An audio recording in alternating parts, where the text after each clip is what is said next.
Assalamualaikum warahmatullahi wabarakatuh. Perkenalkan, nama saya Randy Saputra dari kelas TRI 4C dengan NPM 2478292. Jadi pada video kali ini saya akan menjelaskan pada praktikum lab session 5 ya, pada mata kuliah apa artificial intelligence atau kecerdasan buatan untuk TI. Jadi pada lab kali ini kita akan melakukan analisis data transaksi pelanggan pada dataset yang bernama Almond Clean CSV ya, menggunakan pendekatan data driven tanpa menggunakan machine learning.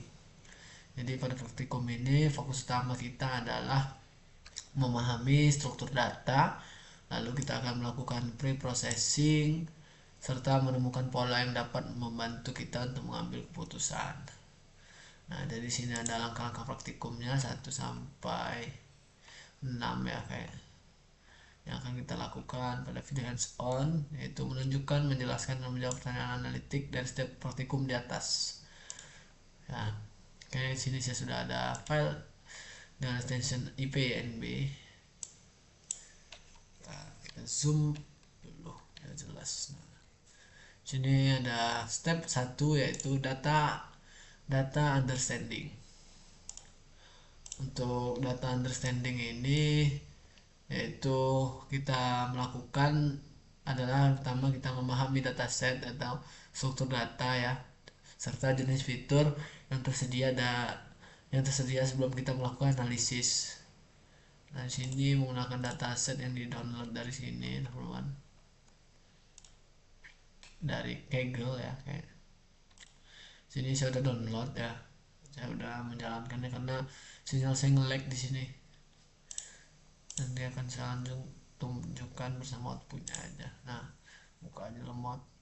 Nah, sini untuk mendownload itunya ya, ada nama datasetnya nih, Indonesian e-commerce sales ya. Jadi dataset ini isinya adalah kayak data data penjualan ya, atau transaksi pelanggan gitu, yang isinya tentang pemesanan produk dari sebuah platform e-commerce. Jadi setiap barisnya itu isinya, ntar saya buka dulu filenya. Setiap baris dari ininya file Almond Clean CSV atau dataset yang kita gunakan itu adalah untuk memproseskan transaksi gitu ya, yang dilakukan oleh pelanggan. Oke, kita lanjut di sini. Untuk yang pertama, tentunya pada bagian ini kita melakukan membaca dataset ya dengan PDF PDRead CSV, dengan kita memanggil nama dari dataset tersebut.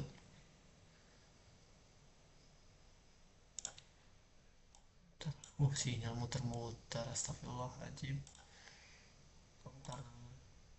Nah, ini lalu di sini kita menampilkan 5 baris pertama. Ini saya tampilkan saja outputnya ya, terlalu zoom kayaknya. Nah, ini adalah 5 baris pertama dengan menggunakan df head ya. Di sini ada 5 baris pertama yaitu order ID yaitu ID uniknya ya setiap pesanan, total KTY atau jumlah produk yang dipesan, total pembayaran yang dibayarkan pelanggan, lalu sini ada banyak sekali kolomnya teman-teman ya. Lalu save data, kita membaca jumlah baris dan kolom. Di sini ada 20.848 dengan 19 kolom. Lalu ini ada nama-nama kolomnya teman-teman ya. Nama-nama kolom menggunakan df kolom to list. Kita membuatnya menjadi daftar list. Nah, sini jumlah barisnya cukup banyak teman-teman ya. Jadi dataset ini untuk memiliki cukup data untuk kita menemukan pola nantinya ya. Lalu sini tipe datanya. kita menampilkan dengan df df kolom tulis memisahkan antara numerikal dan kategorikal ya. Jadi sini gunanya buat lihat tipe datanya. Oke, lalu kita melihat fitur numerik dan kategorikal. Di sini untuk gunanya untuk kita misahin fitur numerik dan kategorikal ya. Jadi fitur numerik ini ada total GTY kayak gitu, isinya kayak total pembayaran itu. Kalau kategorikalnya adalah order ID itu dan kategori produknya gitu ya. Dalam ini berbentuk angka, ini berbentuk kayak teks gitu yang ada angkanya lah kalau yang numerik gitu. Lalu jadi gunanya kita misahin ini untuk perhitungan seperti rata-rata dan persentase ya kalau yang numerik. Sedangkan fitur kategorikal digunakan untuk pengelompokan data. Lalu ada pertanyaan di sini. Lab session 5 yaitu load dataset menggunakan library pandas mudah, nama kolom, identifikasi mana yang merupakan variabel target, fitur numerik dan fitur kategorikal. Nah, di sini variabel target kita adalah status pesanan teman-teman ya. Status pesanan karena menunjukkan apakah pesanan dibatalkan atau tidak. Jadi tapi di sini kan status pesanannya di sini coba kita lihat. Status pesanannya di sini masih berbentuk itu teman-teman apa? Masih berbentuk teks gitu ya. Sehingga kita harus ubah dulu menjadi bentuk numerik pada tahap preprocessing agar dapat dianalisis lebih lanjut. Lalu untuk yang fitur tadi ada dua yaitu ini ya.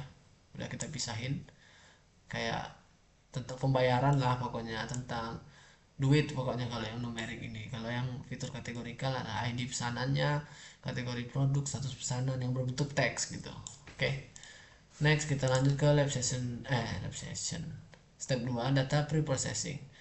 Nah, di sini kita membuat fitur baru gunanya untuk kita mempermudah analisis ya teman-teman ya. Gunanya buat mempermudah analisis agar kita bisa nantinya untuk data mentah tadi ini bisa diubah menjadi bentuk yang lebih struktur ya dan mudah dianalisis tentunya. Di hal ini kita membuat fitur baru dan mengubah data yang awalnya kategorikal menjadi numerik. Ini kita jelasin kodenya sedikit ya. df processor df copy ini kita membuat dataset, membuat salinan ya dataset menggunakan df copy agar data aslinya tetap aman. Lalu kita membuat fitur is cancel. Nah, ini fitur is cancel. Fitur is cancel yang berasal dari kolom status pesanan tentunya.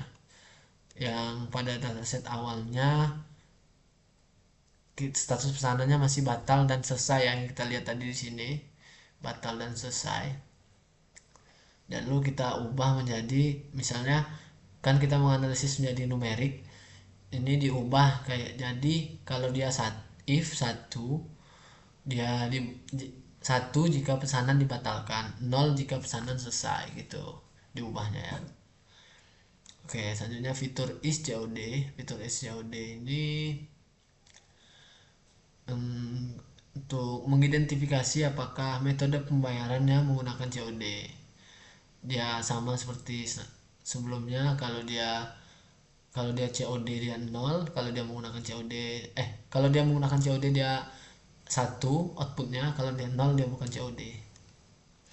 Next kita ekstrak waktu ya ini. Nah, akan ekstrak waktu yaitu kita akan ini ya, 2 baris kolom ini.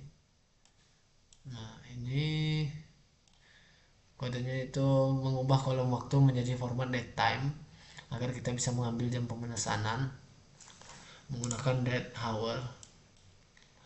Lalu kita masuk ke fitur average price per item. Ini nunjukin rata-rata harga per produk ya dalam satu pesanan. Lalu shipping ratio.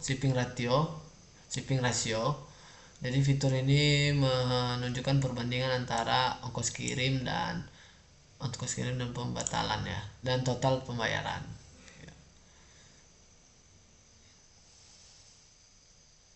Lalu analisis di sini.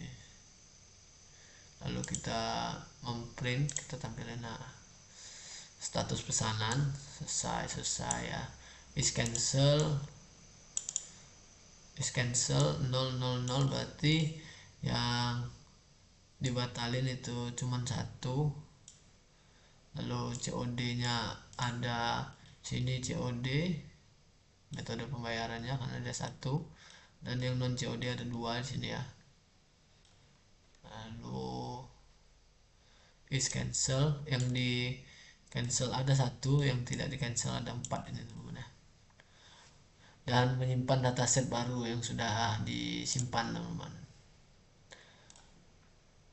Lalu kita hasil processing tadi ya, kita simpan dengan nama yang sudah tentukan, yaitu data processed, npm saya, dan .csv.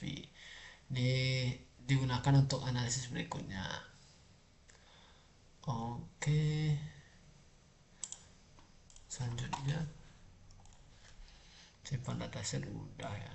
Jadi gunanya tadi di sini kita mengubah ya, yang awalnya bentuk kategorikal menjadi numerik agar lebih mudah dianalisis. Itu adalah step kedua, data pre-processing. Oke. Next kita lanjut ke feature exploration. Di feature exploration ini tahap yang kita lakukan adalah menganalisis hubungan antara beberapa fitur dengan pembatalan pesanan, serta menemukan fitur mana yang paling berpengaruh. Yang pertama fitur 1, yaitu kita outputnya panjang udah, pilih 3 minimal fitur ya, kita memilih ya. Saya memakai fitur metode pembayaran yaitu COD dengan group by teman-teman. Processed group by is COD ya, menampilkan dengan main rata-rata untuk menampilkan rata-rata.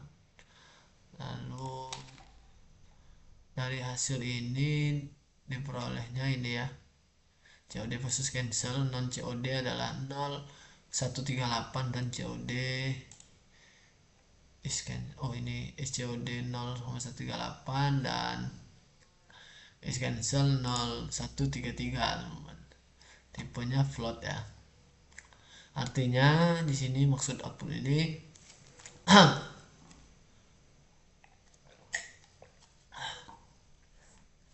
artinya output ini tingkat pembatalan antara COD dan non COD selisihnya dikit ya, hampir sama, dan nggak nunjukin perbedaan yang signifikan gitu.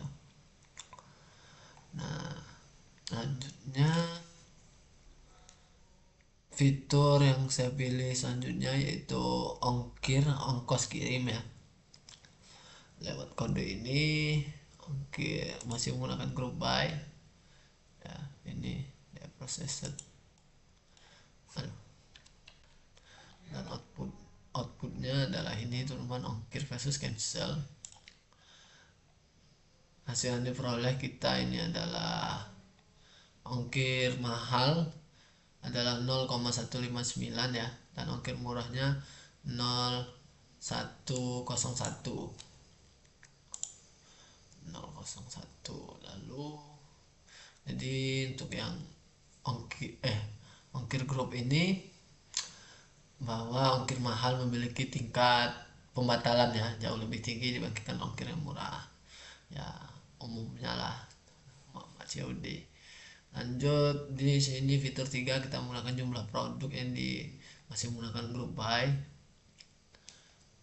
Di sini terlihat total KTI seperti 1 2 ini memiliki pembatalan sekitar 0 0, aduh, sini total KTI ya is cancel. Jumlah produk total KTI yang ada di kolom 1 dan 2 ini memiliki pembatalan sekitar 0,14 atau 14% ya. 14% ya, 10%.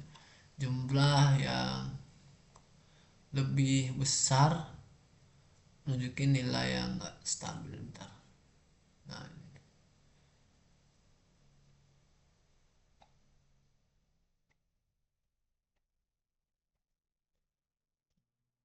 Di untuk jumlah produk kecil tingkat pembatalan relatif lebih tinggi, yang nunjukin bahwa kayak misalnya kalau pembelian yang kecil ini kayak kurang serius gitu pelanggannya belinya. Kalau yang jumlah besar ini jarang di cancel gitu. Oke, untuk step ini mau logis antara fitur dan target, alasan pemilihan fitur. Kalau untuk alasan milih 3 fitur ini tadi saya karena jumlah, kalau yang terakhir ini jumlah produk ini karena jumlah produk bisa menggambarkan tingkat komitmen pelanggan dalam melakukan pemilihan. Contohnya kalau yang lebih murah dia lebih sering di cancel gitu karena ya kadang ada yang salah check out gitu kan, barang-barang murah. Kalau yang mahal pasti orang check outnya nggak mungkin asal-asal gitu, pasti teliti gitu biar nggak. Nah kalau yang untuk jumlah ongkir versus cancel ini, karena ongkos kirim merupakan salah satu faktor utama dalam keputusan pembelian pelanggan. Kalau ongkirnya mahal kan kadang kalau COD males gitu kan, barangnya 20 ongkirnya 30 sama aja rugi di pikiran customernya. Nah, kalau yang COD versus cancel ini saya pilih karena metode pembayaran merupakan faktor paling penting dalam transaksi dan sering diasumsikan mempengaruhi pembatalan. Kalau secara logisnya metode COD kan biasanya dianggap resiko lebih tinggi karena pelanggan belum membayar di awal gitu. Oke, terus apa lagi?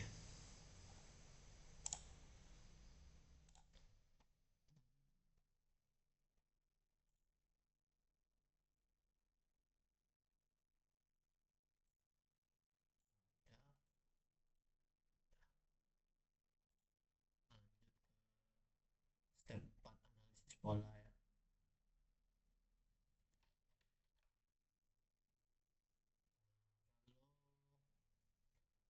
Alasan pemilihan fitur untuk yang ongkos kirim ini, ongkir yang ongkir grup ini dia karena salah satu faktor keputusan pemilihan pelanggan tadi ya. Jumlah produk versus cancel. Untuk yang kalau fitur ini tadi udah saya ngomong ya. Produk kecil tingkat pembatalannya jauh relatif lebih tinggi karena kurang serius, itunya cenderung kurang serius customernya. Oke, next kita lanjut ke step 4 analisis pola. Analisis pola, aduh ini lapaknya ya. Analisis berikut. Jadi pada step 4 ini kita akan melakukan analisis pola, akan menghitung ya, menghitung hasil analisis sebelumnya menjadi bentuk persentase agar lebih mudah dibandingkan. Kita lihat di sini ada outputnya. Sini COD table teman-teman, hasil yang diperoleh kita melakukan persentase sesuai ini COD versus non COD ya. COD versus non COD, non COD. COD-nya 13,81 sekian dan non COD-nya 13,81 sekian dan COD-nya 13,38 sekian itu.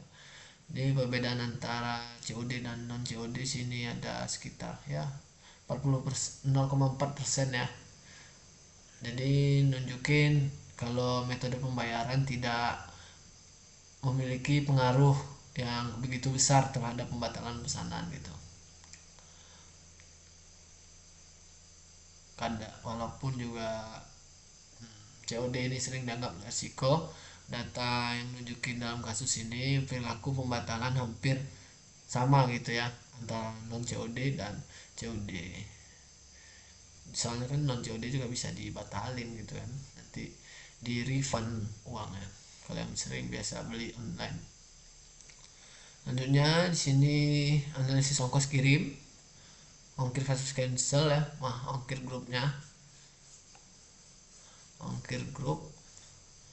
Di sini hasilnya ongkir mahal di sini ada 15,90% sekian-sekian, lalu murah 10,10 ya.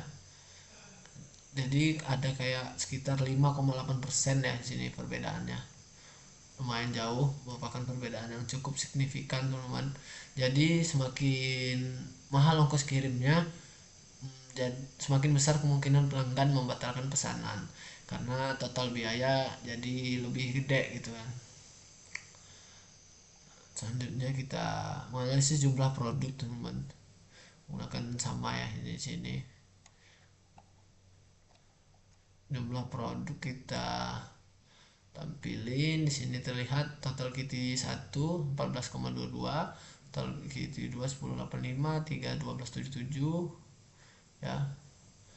6 nya ada 17 12, lalu yang 9 ini ada 25%. Jadi secara umum pembelian dalam jumlah kecil memiliki tingkat pembatalan yang cukup tinggi gitu ya. Kita lihat datanya dari sini.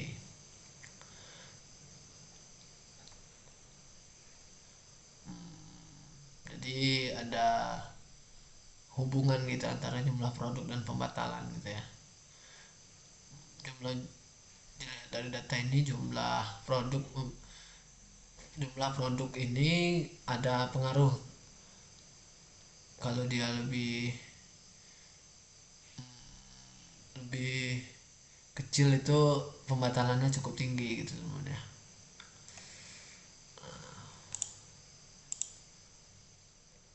Hitung tingkat analisis hubungan jumlah dia in memiliki pengaruh yang signifikan terhadap pembatalan. Semakin tinggi ongkos kirim, semakin besar kemungkinan pesanan dibatalkan. Metode pembayaran tidak menunjukkan pengaruh yang signifikan karena nilai pembatalannya hampir sama. Nah, itu jawaban dari logbook saya sebenarnya. Ya. Selanjutnya kita lanjut ke step 5, segmentasi data. Di segmentasi data ini kita akan melakukan yaitu membagi data ini, mengelompokkan data berdasarkan kombinasi beberapa fitur untuk mendapatkan insight yang lebih mendalam. Sini cukup pendek ya kodenya teman-teman. Segmentable sama dengan dari proses group by. Jadi pada kode ini saya melakukan pengelompokan data menggunakan dua fitur sekaligus, yaitu metode pembayaran COD dan non COD, lalu kategori ongkir yaitu ongkir murah versus mahal tadi ya. Nah, jadi fungsi dari group by ini gunakan untuk menghitung rata-rata pembatalan pada setiap kelompok ya. Selanjutnya seperti biasa diubah kalau yang nilai 0 dan 1 ya, agak lebih mudah dibaca. Ini non COD mahal, is cancelnya 16,12 ya. Lalu non COD murah dan 10,40%. Nah, yang ini COD mahal 15,736. Jadi dari hasil yang ini terlihat bahwa semua kelompok dengan ongkir mahal ya, ongkir yang mahal memiliki tingkat pembatalan lebih tinggi dibandingkan harga yang lebih murah. Kita lihat di sini persentasenya ya. Mahal ada 16%, di sini mahal 15%. Lihat dari 4 data ini aja kita bisa itu ongkir mahal memiliki tingkat pembatalan lebih tinggi ya dibandingkan ongkir yang lebih murah. Lalu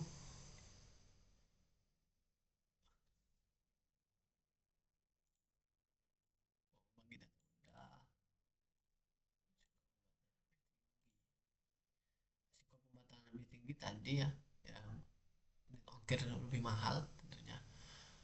Lalu oke. Oke, step 5 udah kayaknya ya. Jadi ya itu kesimpulannya untuk step 5 ini ya. Kalau ongkir lebih mahal, dia lebih rentan di cancel gitu sama pelanggan. Jadi nunjukin faktor ongkir lebih dominan dibandingkan metode pembayaran. Kalau metode pembayaran tadi kan COD versus non COD, tingkat cancelnya beda tipis lah ya kan. Nah ini yang ada di step 4 tadi. Oke, kita lanjut ke step 6 terakhir ya. Step 6 analisis konflik, temukan satu data.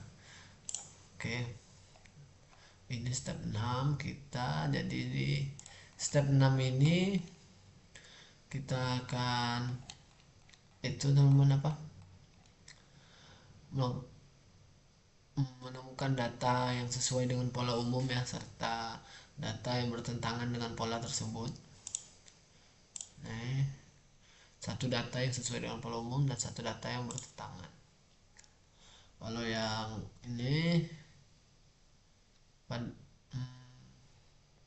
data yang sesuai pola ya, ditampilkan sesuai head ini teman-teman. Head 1 ini menggunakan data yang sesuai pola, yaitu adalah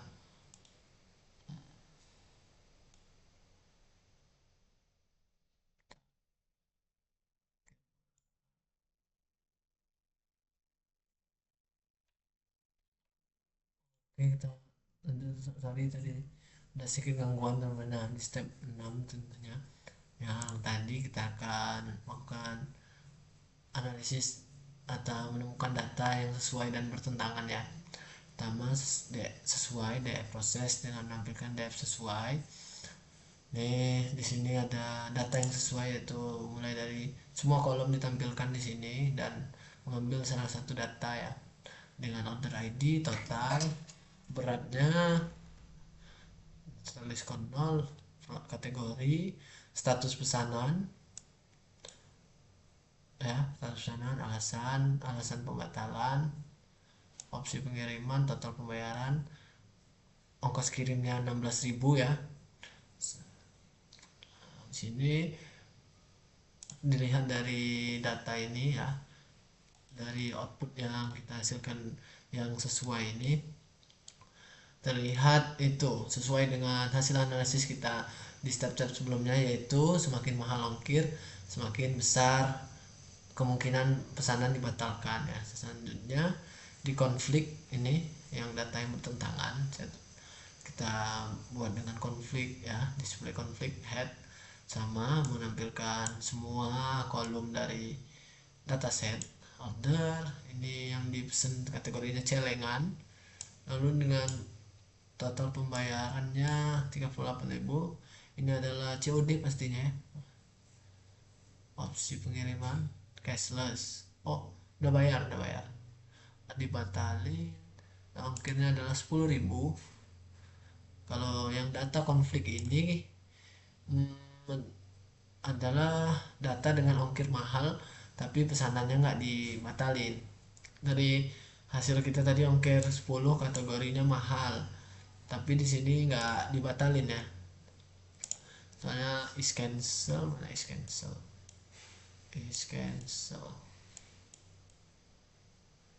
cancelnya 0 nih. Nah, ini malah dibatal, ini yang sesuai tadi 16.000 dibatalin, ini yang 10.000 nggak dibatalin kan, mungkin 10.000 ya. Kalau dalam yang hasil analisis kita tadi 10.000 masuk kategori mahal. Jadi data yang ini, yang konflik atau tidak bertentangan ini tidak mengikuti pola umum ya, karena meskipun ongkir mahal, pelanggan tetap melanjutkan pesanannya gitu. Oke, jadi mungkin step 6 ini kita menyimpulkan kalau data itu emang ada pola tapi nggak selalu konsisten ya. Kita lanjut ke step 7 teman-teman. Ini adalah pertanyaan ya, jawab pertanyaan berikut, kita jawab di logbook. Kalau yang 7 ini, apakah pola dalam data dapat dijelaskan dengan aturan sederhana? Nomor 7, nah ini cukup banyak ya. Apakah pola dalam data dapat dijelaskan dengan aturan yang sederhana? Jawabannya iya ya. Sebagian pola dalam data dapat dijelaskan dengan aturan sederhana. Contohnya, pada hasil analisis ditemukan bahwa ongkir yang tinggi cenderung meningkatkan kemungkinan pembatalan pesanan tentunya. Jadi nunjukin ada hubungan yang cukup jelas antara ongkir dan keputusan pelanggan. Jadi tapi semua pola yang tadi nggak konsisten gitu loh, tidak konsisten sesuai dengan yang tadi teman-teman yang kita lakukan di sini tadi ya. Ada ongkir yang mahal tapi nggak di cancel pesanannya. Tuh lanjut, pola pada kondisi apa aturan tersebut gagal? Gagal pada kondisi ketika terdapat data yang bertentangan dengan pola umum. Contohnya ditemukan pesanan dengan ongkir mahal tetapi tetap tidak dibatalkan ya, yang tadi. Oke, selanjutnya apa kesulitan dalam membuat sistem otomatis berbasis aturan dari data ini? Yang pertama tadi datanya tidak konsisten, nggak ngikutin semuanya teman-teman ya tadi tentunya, karena kan manusia gitu kan, tak beda-beda. Hanya banyak faktor yang mempengaruhi. Yang kedua, keputusan pelanggan tidak hanya dipengaruhi oleh satu variabel, tetapi kombinasi beberapa faktor seperti ongkir, jumlah produk, dan kebutuhan. Tiga, adanya data yang bertentangan gitu, ada yang konflik tadi yang kita jalankan di step 6 ya. Oke, next, eksplorasi lanjutan. Jika variabel target dihilangkan, bagaimana Anda mengelompokkan data tersebut? Nanti saya jawab sini, mungkin akan saya jawab singkat aja. Kalau dihilangkan, maka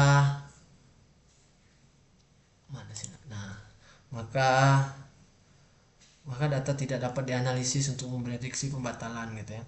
Namun data masih dapat dikelompokkan berdasarkan kesamaan karakteristik atau fitur.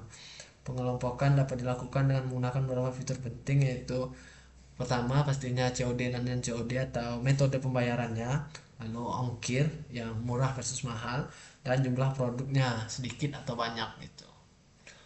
Oke teman-teman ya, mungkin udah di sini udah sampai step 8. Video saya udah 33 menit ya, nggak kerasa. Mungkin itu aja teman-teman dari video ini. Kita melakukan pendekatan ya berbasis data untuk memahami pola perilaku pelanggan dalam